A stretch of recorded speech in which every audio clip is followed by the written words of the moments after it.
Apologize. When it goes on YouTube, it'll say part 1 and part 2. My mistake.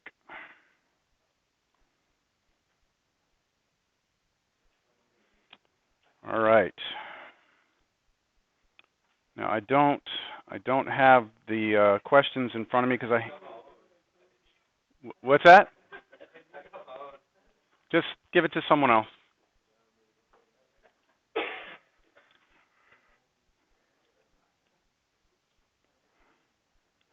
So the first one was y is cosine x, right?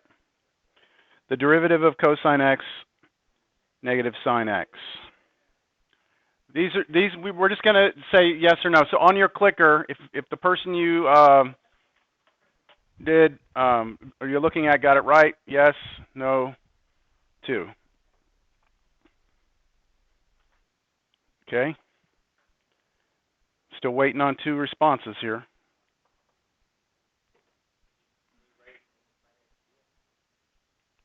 Negative sine x dx, that's fine. Who's not voting? We have 26, right? Okay, well, fine. Maybe it's 25. So 72% got this right. We'll go with that. 73. Okay. 73%. All right, what was the next one? Y is cosine pi x. The derivative of that is negative pi sine pi x. Wait, you know what? Hold on. Yeah, it's all right. Go ahead and vote. It's fine.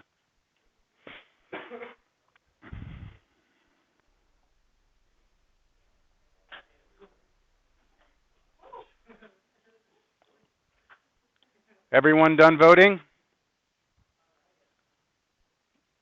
27%. Okay, what was the next problem? Okay, x cosine x. So y is equal to x cosine x. This is product rule. Derivative of this, and depending on how you learned it, you might have learned that you do like derivative of this times this plus the derivative of this times this. However you learned it, you should have something similar to this. I'll go a little detail. 1 times cosine x plus now derivative cosine, which is negative sine x, times the other function, which is x. So you should have something like cosine x minus x sine x. Could be switched to order, right? Could be negative x sine x times cosine or plus cosine x. So please vote.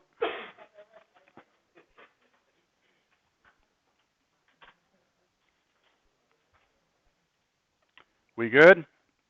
Still waiting on a couple. All right, so 46%. All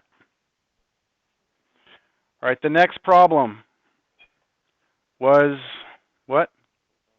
Cosine squared. So this is chain rule. You do the squared first, right? You bring the 2 out. So the derivative would be the 2 comes out, then it's cosine x, but that's to the first power, right? There's really like a 1 here. You don't need to write it. And then you're done with the squared part. You go on the inside, and you take derivative of cosine x, which would be what? Times negative sine x. So when you clean that up, you should have negative 2 cosine x times sine x. Wait, don't vote yet. Sorry. That's correct. You could also have what? What would also be correct? Who sees it?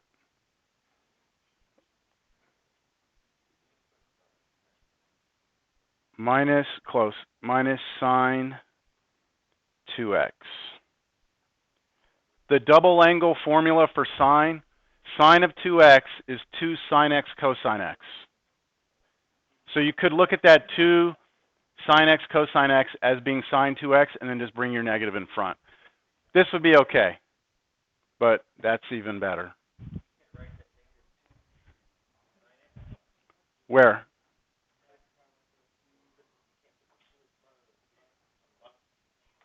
No. The 2 cannot come out. Nope. Okay, vote please.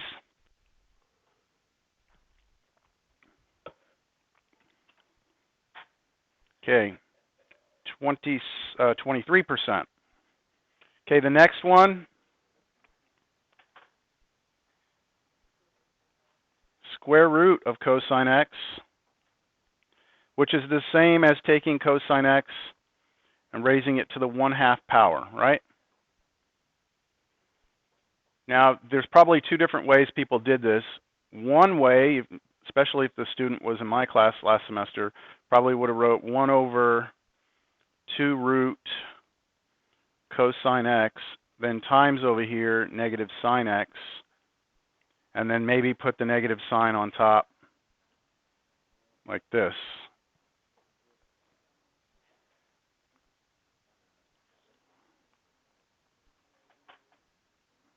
That would be one correct version. Y'all follow that? The other way would be to rewrite it this way and actually just use the rational exponent. So the 1/2 comes out. So another option for an answer would be 1/2, then cosine x to the what? Negative 1/2, and then times the derivative of cosine, which is negative sine x. All right, please vote. I'm not cleaning this one up.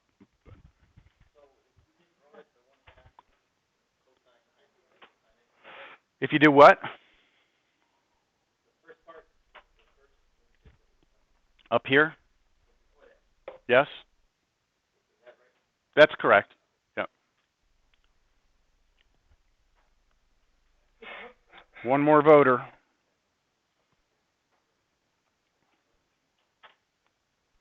%. All right, what about the next problem? What do we have? X squared over x cubed plus 1. Quotient rule, right? Quotient rule. So derivative of a quotient is the derivative of the top times the bottom minus derivative of the bottom times the top all over the bottom squared. So derivative of the top times the bottom minus the derivative of the bottom times the top all over the entire denominator squared. And then you could clean that up, right? You would have, after distributing the 2x through your first set of parentheses, 2x to the 4th plus 2x, and then minus what? 3x to the 4th, right? All over your your denominator squared. And you could put 2x to the 4th and take away 3x to the 4th, and that would give you negative 1x to the 4th. So you could write 2x minus x to the 4th. You could put the negative x to the 4th in front of the 2x, right?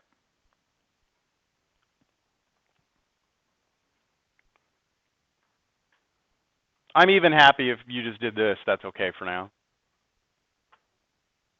All right. Sorry, vote, please. I just reset the voting, so.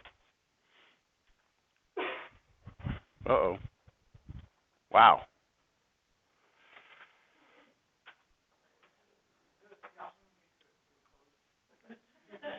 Okay, well, I mean, if it's a little, well, then you're being a harsh grader, I guess. I mean, what we're trying to get a feel for is, how many of you are, how many of the class, are getting the answer, right? Okay. Still waiting on someone. It's all right. 24%. We'll go with that.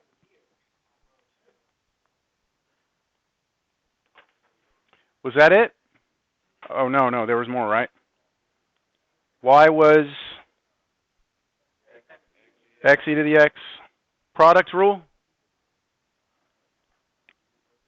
Derivative of x is 1 times e to the x is e to the x.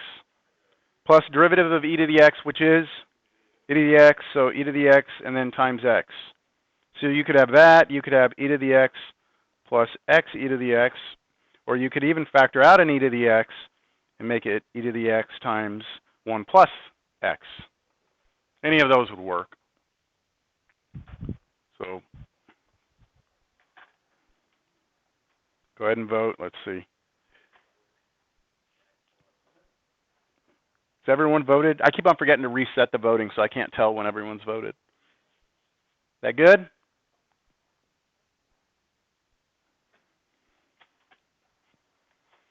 What next one?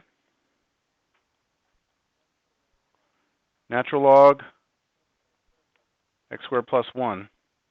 The derivative of natural log of something is 1 over that something.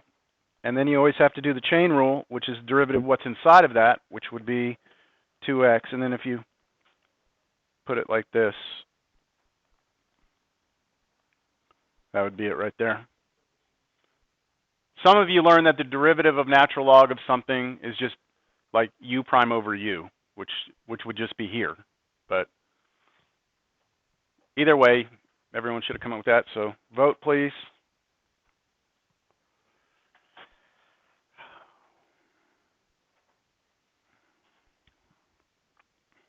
We good?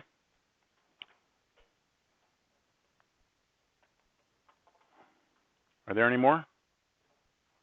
That's it? Okay.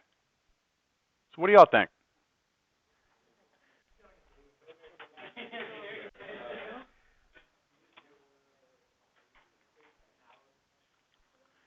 Yeah, so you need some brushing up.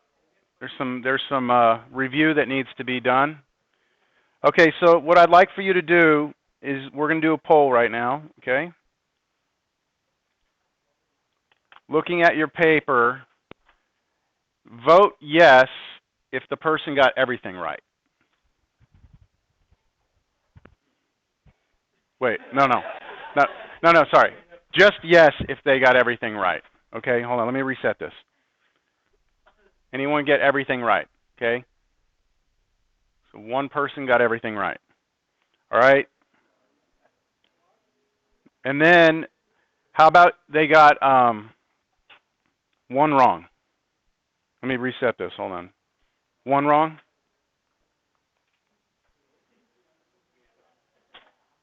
No?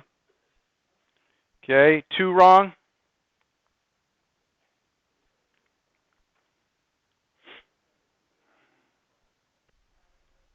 That's it? Okay. Three wrong?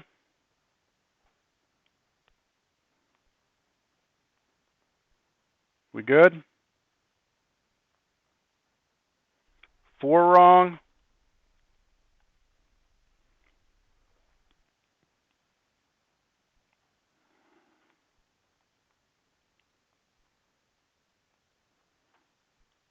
Five wrong.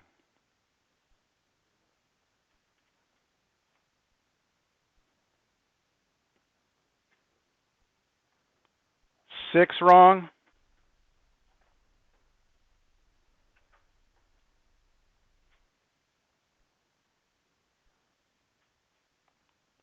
Seven?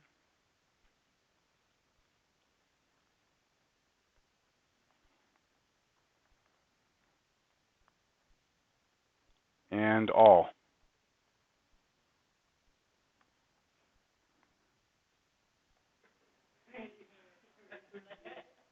Okay.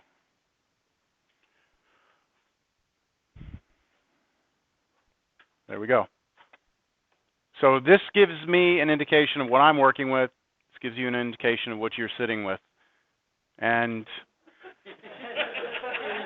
I mean, look, it's day one of Cal 2. All right. I know you're going to walk in here, you haven't looked at a derivative in a while, maybe that's fine. Maybe it'll just take you, a day of brushing up on this. But this is stuff you've got to know. All right.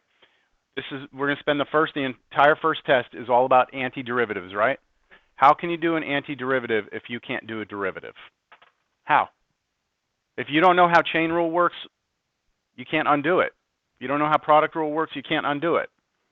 So you have to become very comfortable, all right, with the derivative, which means if you have to review it, you need to go back and review it.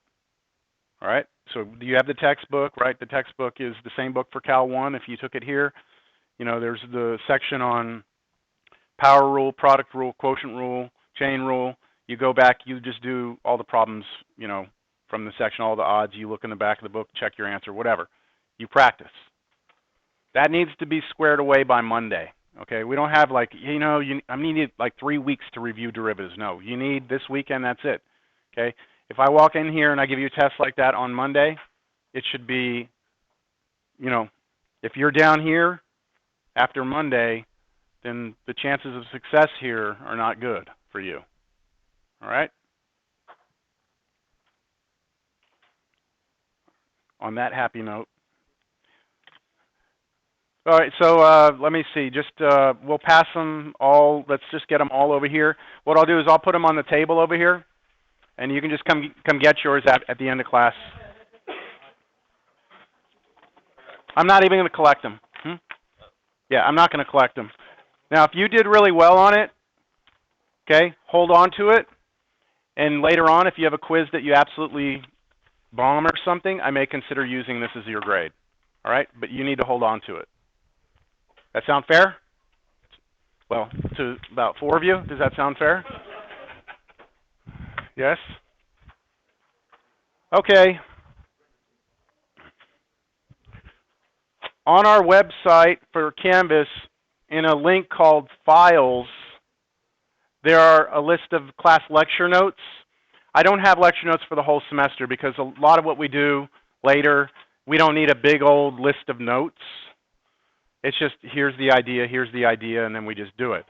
So, but there are some sections that we have notes for. 3.5, which is what we're going to start right now, and we've got about, what, 20 or so minutes. I do have notes for those, and I just printed them out for you. I will not provide them every day, but today I do. It's just a PDF that you print out.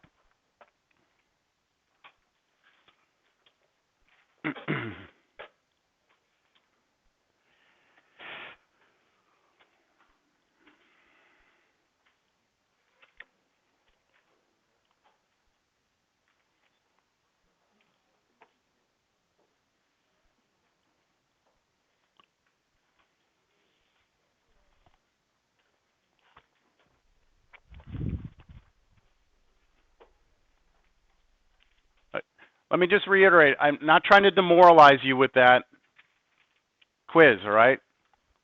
But it's kind of like, you know, you go to apply for a job and they say, okay, well, here are our qualifications that you need to do this job.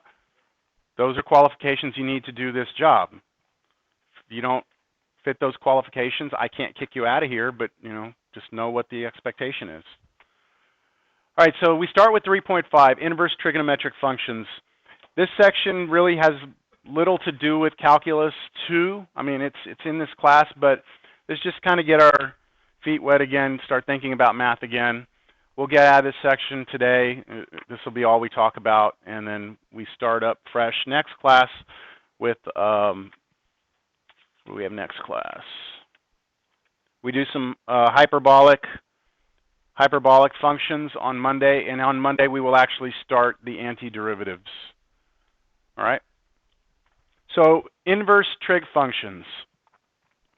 We all know that there were 6 trig functions, right? Sine, cosine, tangent, cosecant, secant, cotangent.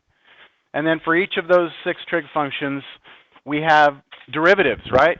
The derivative of sine is cosine. The derivative of cosine is negative sine. The derivative of tangent is secant squared. The derivative of secant is secant tangent. The derivative of cosecant is negative cosecant cotangent. I'm leaving out the x on all these. The derivative of cotangent is negative cosecant squared. So for each of the 6 trig functions, we had their derivatives. Now, we also in pre-cal investigated the inverse trig functions. Those are the functions that undid them, right? So let's talk a little bit about those, and then guess what we're going to have for each of those 6 inverse trig functions? Derivatives, right? Okay, so first of all, you know, the idea of a one-to-one function meant that for every input, right, there was exactly one output. For every output came from exactly one input. So you can read this. I don't want to read word for word here. But big thing on one-to-one functions is that if a function is one-to-one, then it has an inverse. Right? So we can somehow come up with a function that can undo it. The image below illustrates that trig functions are not one-to-one functions on their implied domains. So let's take a look at the sine function. We looked at the sine, and we did this in pre-cal. Here's a sine curve. It is a function of x because it passed the vertical line test, right? But it failed to have an inverse because it failed the horizontal line test, yes? So what we did was we got around that, didn't we? Which I'll show you in a second. Same with cosine. The cosine function passes vertical line test, fails the horizontal line test. Do you all understand what I'm saying with that? Yes? Okay, tangent function. Passes the vertical line test, fails the horizontal. I can go through all of these, right? Cosecant looks like that. All of these fail the horizontal line test. So what we did was we restricted the domain. So like for the sine function, if we wanted to try and make this function have an inverse, we took the entire function, we said let's cut off some pieces of it, right? Let's actually cut off everything before negative pi over 2 and after pi over 2. And if you look at the sine function in just that interval, it is a one-to-one function. It passes the vertical and horizontal line test, right? Also, the function achieves its entire range in this interval. So the entire range of the sine function goes from -1 to 1, right? And the way we cut it, we actually have the entire range included from -1 all the way up to 1. Yes? So that's a good way to cut it so that we include the entire range in there. So if we look at just this piece, it has an inverse. I could have, if I wanted to, have used that one, couldn't I? I could have cut the sine curve like this, and I would still have included the entire range. It would still be one-to-one. So why not use that one? Well, then someone else would say, well, why don't we use that one? And there's infinitely many choices, right? So we all had to agree on one. And the one we agreed on was this one. So we always said that if you're going to talk about an inverse of sine, if you want to talk about one, then what we're going to do is we're going to restrict the domain between negative pi over 2 and pi over 2. Then it'll be one-to-one. And then we had the definition. The inverse sine of x was equal to y if and only if the sine of y was equal to x. The y had to be between negative pi over 2 and pi over 2. Or this is just a different notation, right? Sine with a little -1 means arcsine, means the inverse.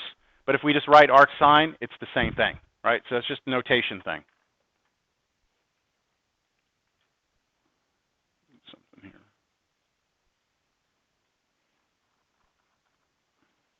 Okay, here's the graph. Here's the graph of sine. I've cut it off from negative pi over 2 to pi over 2. So there's sine, right? Remember we cut it?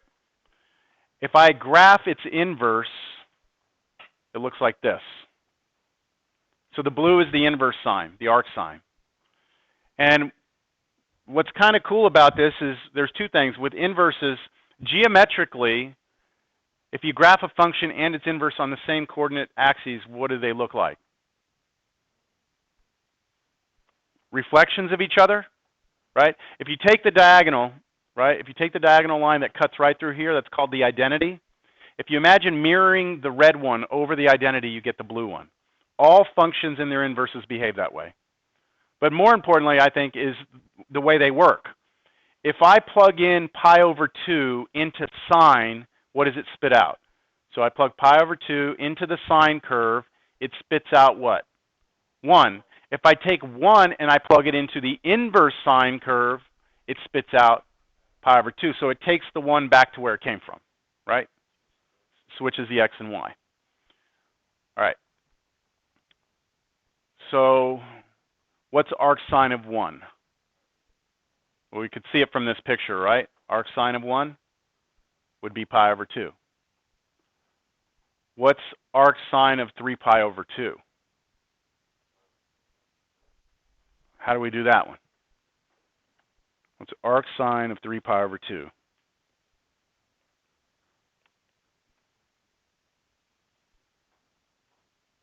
Oh, wait, was that 3 pi over 2? Why did I say that? Square root of 3 over 2.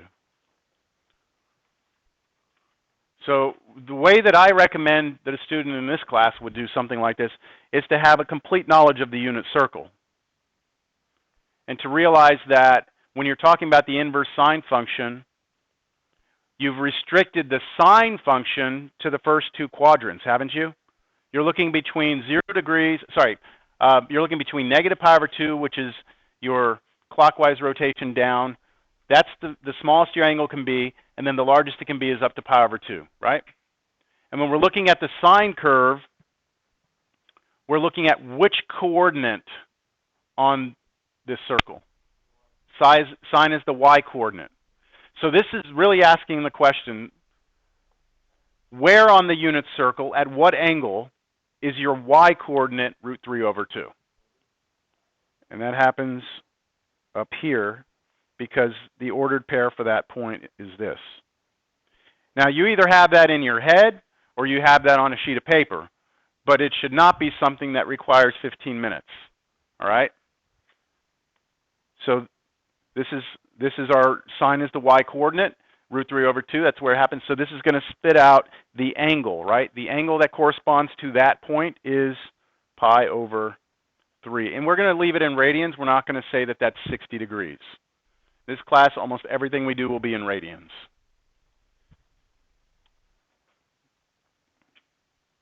I'm hoping that this is all kind of ringing a bell. Now, the rest of the inverse trig functions can be done the same way, right? If we want to do the cosine, we have to restrict it. But the restriction on cosine is different than it is on sine. The restriction for cosine is that we cut it off where? Instead of from negative pi over 2 to pi over 2, we cut it off 0 to pi, all right? Same thing happens, though. Tangent inverse, we cut that off the same as we cut the sine, from negative pi over 2 to pi over 2. Let's see here. The remaining trig functions, inverses can be found in the book, but they aren't used much in math. So really, we seldom come in with an inverse secant function. It doesn't happen very often, so we aren't going to spend any time on it. We should be comfortable with the arcsine, arccosine, arctangent. Cancellation property, this is just something subtle. We do realize that when you compose two function inverses, they wipe each other out. So like if I put sine together with its inverse and then evaluate it at x, it should just spit out the x. But there are some restrictions. Our x has to be within that domain, right? We can't just plug any x into an inverse trig function in here, right? We can't do that. That x is restricted. So this is true only when that x is between here and here. And then the other way here, this works, hold on a second. This works when x is between negative 1 and 1. So opposite because of the sign being inside, switching the order. All right, that's all just kind of pre-cal stuff that you've seen. It's been a long time, but that's not what today is about. What today is about is the derivative of these, right? What's the derivative of these trig functions? Since this is calculus, we are interested in finding derivatives. To do this, you will need to recall reference triangles and implicit differentiation. The two things from Cal 1. Well, reference triangles is more pre-Cal. Implicit differentiation is from Cal 1. So here we go. If y is equal to the arcsine of x, what's the derivative of y? Let's work this out. So y is equal to the inverse sine of x. We want to find its derivative. So basically what I'm trying to come up with is a formula for the derivative of the arcsine, right? That's what I want. What's the formula for it? Well, normally I would, if I'm trying to find derivative, I just take derivative of each side, right? The problem with that is I don't know what the derivative of arcsine is. I mean, that's what I'm trying to figure out, right? So I don't flip to the back of a book and go, oh, here's where it is. No, we have to come up with this on our own. So here's what we're going to do. We're going to use what we know from pre-cal. First thing we know is that if I compose both sides of this equation with the inverse of the inverse sine, what's the inverse of the inverse sine? just sine, right? Like if I come in with sine, it should kill off this arcsine. So I'm composing sine on the left and sine on the right. So I'm doing functional composition on both sides. So you would say it this way: I'm taking sine on both sides of the equation. You do not say I'm multiplying by sin, right? Sin is not a number, it's not a variable, right? It's a function, right? So I'm taking sine on both sides of this equation. Now, the right side of the equation should just turn out to be what? X, so long as X falls in those domain restrictions, which we will just assume it is, all right? Assuming X is within the domain of the arcsine, this is just going to turn out to be X on the right side. And then on the left side, we have sine Y. Now we have to try and take the derivative again. Well, we haven't done it, but now we take the derivative. And we are going to take the derivative implicitly with respect to X. So we're treating X like our independent variable. We're treating Y as if it depends on X. Now, there's no symbol to let people know you're doing implicit differentiation, right? There's not really a symbol where you say, here, I'm doing implicit differentiation. So my students from the past know that I like to do what? Just like a wavy line. And that just lets everybody know I'm about to do implicit differentiation on this. That way, if you ever go back and look at like why this turned into this is to remind you that you did something, right? Implicit. If you have your own way, then fine. Okay, implicit differentiation. So I'm asking myself, what is the derivative of sine of something? What's the derivative of sine of something? Cosine of that something. Am I done though? Times now the derivative of what was inside the sine. And what is the derivative of y with respect to x? Y prime or dy dx. There's different notations used, right? How many of you, let's vote with your clickers. How many of you would write y prime here? Yes? As opposed to dy dx. So if you do dy dx, hit 2. Great. Wonderful. It's almost 50-50. Okay, so, but you should be comfortable either way, right? Either way, it should be fine with you. So because the majority is y prime, I'm putting y prime.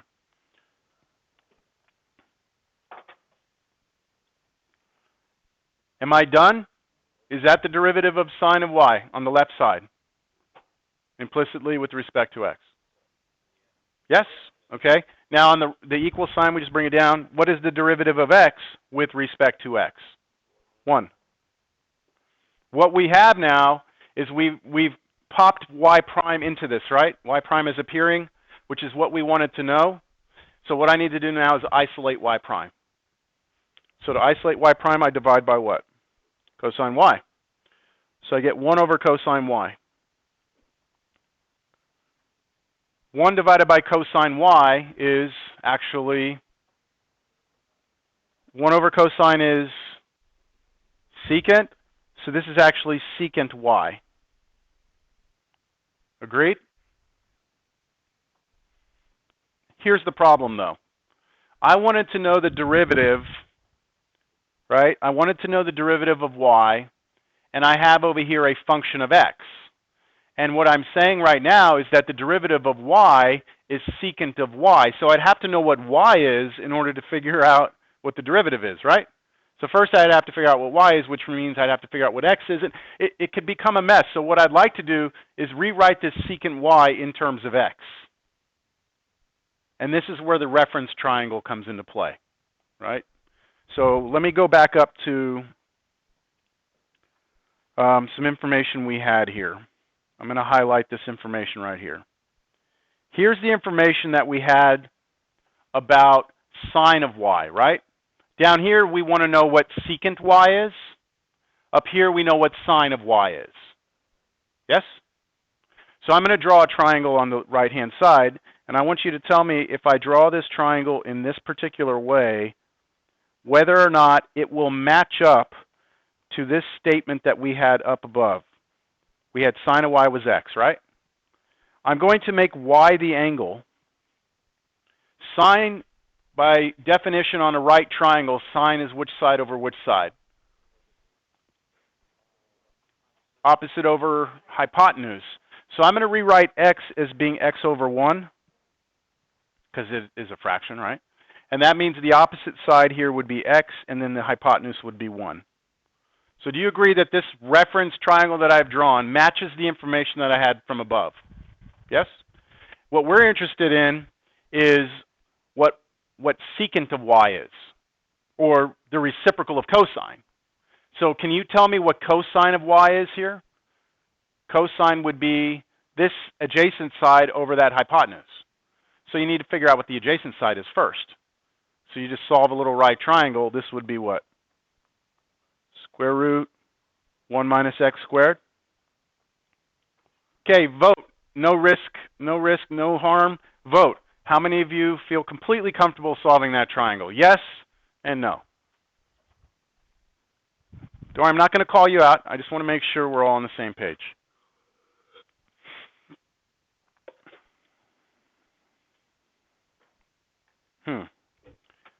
My goal is 80%, all right? So if you're falling into the 20% that's having, that would have an issue with solving this right triangle for this side, then, you just put a little star next to it in your notes and you come ask for help, or you go to the lab or something like that, you get help, right? All right, so we want secant y. Secant is the reciprocal of cosine. Cosine is this over this, right? So we want what? 1 over this, right? So the answer over here is y prime should be 1 over square root 1 minus x squared. And that's it. We have generated a formula for the derivative of the arcsine. So in summary here, all right, if you want a more powerful version of this, if y is equal to arcsine of u, okay, I'm going to use u instead of x because u could be a function, then the derivative of that should be 1 over the square root of 1 minus u squared, but then chain rule would say times the derivative of u, whatever that is. You follow?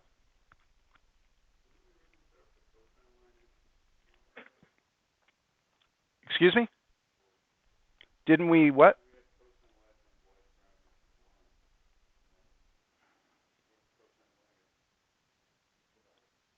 One divided by cosine, 1 over cosine is the same as secant. Is that what you're talking about?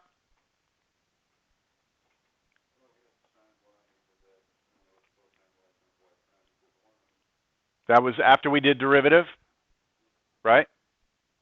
That was after we did the derivative, implicit differentiation. We came up with isolation for y prime.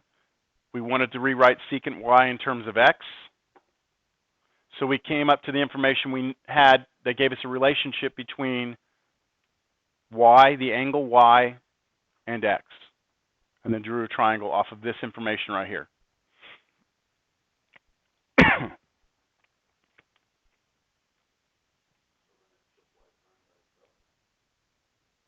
It's y. This right here is y prime in terms of x. Look, this one has y in it.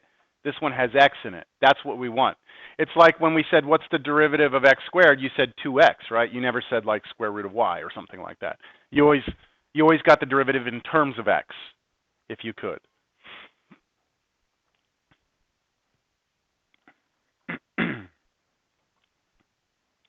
Okay, what's next? With that, go ahead and on your own real quick, see if you can figure out what the derivative of that is.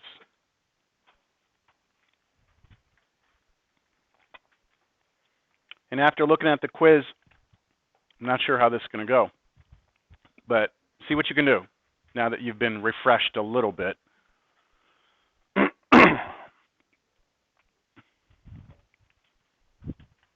I'm almost out of time.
We're out of time, but I'm going to just put the answer up there. And you could have different versions of this, and it needs to be cleaned up. The main point I'll make is that you have arcsine of u. Your u is this entire square root thing. So the derivative of arcsine of u is 1 over the square root of 1 minus u squared. Yes? That's right. Yeah, I mean this, exactly. It's going to be a messy thing down here, and it may not make sense, but as far as mechanically in it, let's just make sure we got the mechanics of it right. And then this right here is just the derivative of the u, which would be the derivative of this square root stuff. That's a good observation. Basically, what you've noticed is that what's underneath that root, x squared plus 1, is always bigger than 1, right? Square root of something bigger than 1 is always bigger than 1. You can't do the inverse sine of something bigger than 1 because it's outside its domain. But mechanically, that's what the derivative would look like. Okay, there is some homework. I'm sorry I went over a little bit here. There's other derivatives for the other trig functions. They're in your book. They're also in the formula sheets in the back of your book. The formulas that you can have on the test are on our website under Files. 6 or 7 pages. Print them out. Bring them with you to class from now on. That way you have them. Here's some more examples. I'll try and pick up with these later. Here's some homework that you can start. See how you do with it. I haven't covered everything in this section, but all right. Make sure you see how we can turn in these things. Why don't we just like drop them all on one table on your way out, just on someone's table. Just drop your little remotes. Don't take them home. Formulas, like they're the back of the book formulas. Well, this is fine for you to use as a reference on the test. You're allowed to have those sheets that I'm talking about, so you're free to print them out. That's all. Okay, but on the test you're not using them. On the test you can have those sheets, but that's all. So it's something for you to get used to if you want to just have them around so you kind of know where things are on them. Yes, yeah, go ahead. Yes, I will.